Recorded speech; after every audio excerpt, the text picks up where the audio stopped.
Hello friends, I'm back with my second video.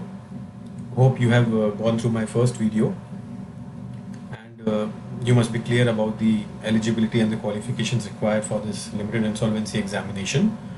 So I guess people who are eligible must pay attention very seriously to the video lectures which I will be releasing, and others may also can follow to for the knowledge, and obviously it will help in their individual practices if they intend to learn the law.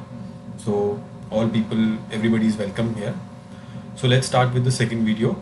So this is regarding the syllabus. So what is the syllabus of limited insolvency examination?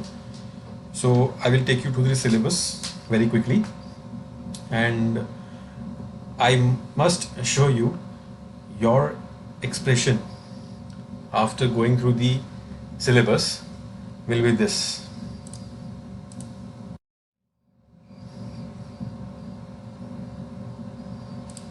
Yes, my friends. So let's start with the syllabus. Okay, so first of all, we should know what is the law behind the examination and the syllabus. So from where Insolvency and Bankruptcy Board, so I will refer them as a board the hereafter. So from where board gets the power to set the syllabus and the formats and etc. So it's the IBBI Insolvency Professional Regulation 2016, Regulation 3, Sub-Regulation 3. We have covered this in first video, and the revised syllabus is applicable from the examinations from first for the examinations from 1st July 2019. Okay, so the syllabus was revised. Okay, so now we start with our syllabus. So first part of the syllabus is the Insolvency and Bankruptcy Code. The entire code is in the syllabus. However, there are few provisions in the IBC which are not yet enforced, but from the examination point of view, entire code is in the syllabus, and all related rules and regulations under the IBC are forming part of the syllabus, and this portion will have a weightage of 40%. Okay, so this is the, you can say, the majority of marks, and the questions will be coming from IBC and rules and regulations. So we have to be very sure, and we have to pay attention while we are preparing, while we are learning the provisions of IBC and rules and regulations. Second part is the Limited Liability Partnership Act, okay, and the Companies Act. Full Companies Act is not in the syllabus. These chapters you can see on the screen are part of the syllabus, and they have a weightage of 8%. So we will be focusing also in these two acts because they have a good amount of percentage and the questions are relatively easy. Okay, so we will cover these two acts also. Next is the Indian Contract Act. Some basic concepts under the Indian Contract Act which you all must have been read in your law studies and in the company secretary's course or chartered accountant's course. So Indian Contract Act is, you can say, very basic law. In the Partnership Act, the Sales of Goods Act, Transfer of Properties Act, the Specific Relief Act, and the Negotiable Instrument Act. All these acts comprise of 7% of weightage. Okay. Next are the laws related to the financial sectors. First is the Recovery of Debt Dues to Banks and Financial Institution, SARFAESI Act, SEBI Act, then SEBI Regulations, SEBI Takeover Code, SEBI Listing Requirements, Arbitration and Conciliation Act 1996, and obviously the amendments made thereafter, and the Limitation Act. These will have a weightage of 6%. Okay, so we'll try to cover all these law in the upcoming videos under this lecture series. Next is finance. So obviously as an insolvency professional, we should have some basic understanding of finance and accounts. So it covers corporate finance, financial analysis, liquidity management, tax planning, and GST. So we will understand and just learn some basic concepts on these topics later on. General awareness, yes. So according to me, this will also be very easy to prepare because this will cover only the general awareness, not, you can say, very not deep study. So Constitution of India, the the right to constitutional remedies, Article 32 to 26, then provisions of Union Judiciary, High Courts, and all that thing. We will study all these in the coming lectures. Rights of workmen under labor laws, economy, financial market, basic concepts of valuation, and forensic audit. So we will try and see whether we can cover all these topics, at least the basic concepts we should cover in upcoming lectures, and the weightage is 6%. Okay, now the case laws. So there are total 59 case laws which forms part of the syllabus. Yes, the list is very, you can say, substantial. 59 cases are not, you can say, easy to go through and understand and keep them in mind. But we will be preparing these 59 case laws. We will prepare a brief.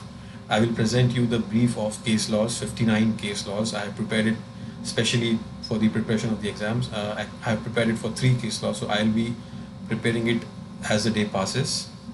So it will be easy to you to gauge, to briefly understand what is the case is all about, and it will be easy to learn. This will have a weightage of 10%. So we will pay, you can say, extra amount of attention on the case laws, especially all Supreme Court cases and the important concepts which are covered in these case laws. The link of list of cases is I will be posting in description, so you can download, and at least you can keep them downloaded in your system, so that whenever we study these case laws, it will be easy to you for referring. Let's move on to next point. Okay, the case analysis. So there will be 2 case analysis, as in a case study question. Okay, so one comprehensive narrating a case, and there will be 6 questions based on carrying 2 marks each. So total 12 marks. And there will be second case analysis, which will have 4 questions, 1 mark each. So total 16 marks of case analysis will be forming part of the syllabus. Okay, so this is very important, guys. Please pay attention. So cutoff date for amendments for examination. So amendments in the amendments in the IBC, the rules and regulations, and all other laws which form part of the syllabus. So 30th June 2019 is the cutoff date. So any amendment after this date is not relevant for our examination. As of today, the cutoff date is 30th June. We have to keep our eyes on this. We have to keep our eye on this amendment date. If it changes in the future, or before our examinations, before we sit for the examination, or we fill our form for examinations, so we have to add the following amendments in our study plan. So as of now, it is 30th June. So we will be studying all those laws as on 30th June 2019. Okay, so what is the format of the examination? Let's go through the format of the examination. So obviously it's an online computer-based proctored environment, objective multiple questions. So all will be objective multiple choice questions. The duration will be 2 hours, total 89 questions with total 100 marks. Okay, each question will have a 25% of negative marking. Please keep this in mind. People do not cross 60% because they sometimes over attempt the paper, and because of this negative marking, they lose marks. Okay, so we have to be very careful while answering. If we are 100% sure, then we will answer it. We'll talk about the strategy of that little later, but just keep this in mind. Passing marks 60%. Okay, then passing students will be awarded certificate by board, blah blah blah. You can go through it by pausing the video. Okay, now frequency of examination. The examination centers are available at various locations across the country. So as in when we fill the form, we will come to know what are the centers for the examination. Okay, so enrollment is on the IBBI website. The fee is 1500. Okay, so this is all about the syllabus, the format, and the frequency of examination. I will just take you through some sample MCQs question, how the questions are formed. So we have to keep in mind what are important points, which are not important points. So let me see if I can show you. Yes. Okay. So these are some model papers for the limited insolvency examination. So see the kind of question. Which of the following enactment was not amended as a part of insolvency and bankruptcy code? So we have to be very careful when the word not is appearing. Sometimes people, out of nervousness or out of you can say hurry to answer the question, they tend to miss this not word. Okay, so we have to be very careful while we read the questions. So here the answer is the Limitation Act. We will study what acts are amended under this insolvency and bankruptcy code. So these are the, it's a sample questions which you can just, you can have the idea. So I'll just take you through one or two questions.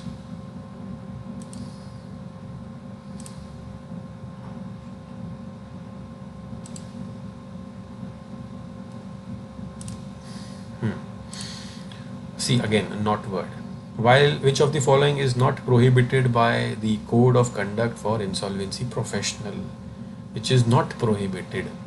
So taking support from an insolvency professional entity is not prohibited. Negligence obviously is prohibited. Accepting gift is prohibited. Conducting business which in the opinion of IBB is inconsistent with the reputation of the profession is prohibited. Okay, so similarly, one more question. So this is the, you can download these MCQs from the website of IBBI just to have a basic understanding what is the type of question paper we get.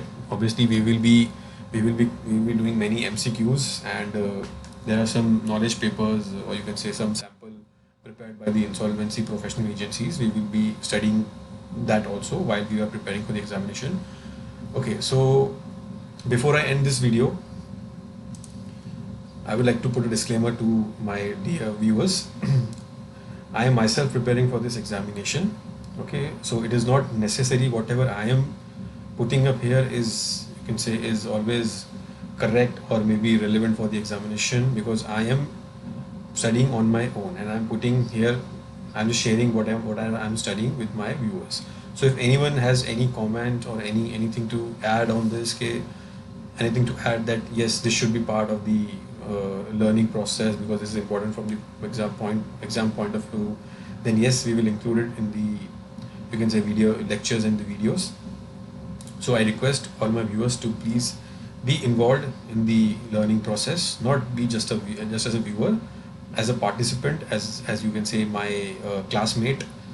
Later on we will be starting live discussions, live classes, if my YouTube channel succeeds. And yes, I will be preparing notes on the various topics and the case laws as I've told you. But yes, once I reach at least 500 subscribers, then only I will be able to provide all those PDF formats to my viewers. So you have to support me, and you have to, obviously, there is needless to say, you have to subscribe, share, like and comment, and please spread the word. So I would like to end today's video, and the next video we will be covering we'll be starting our actual learning, and we will be starting with the background of the insolvency and bankruptcy code, and after that we will be jumping into the provisions of the IBC. Okay guys, so that's it from today's video. Thank you so much. Keep watching. Goodbye.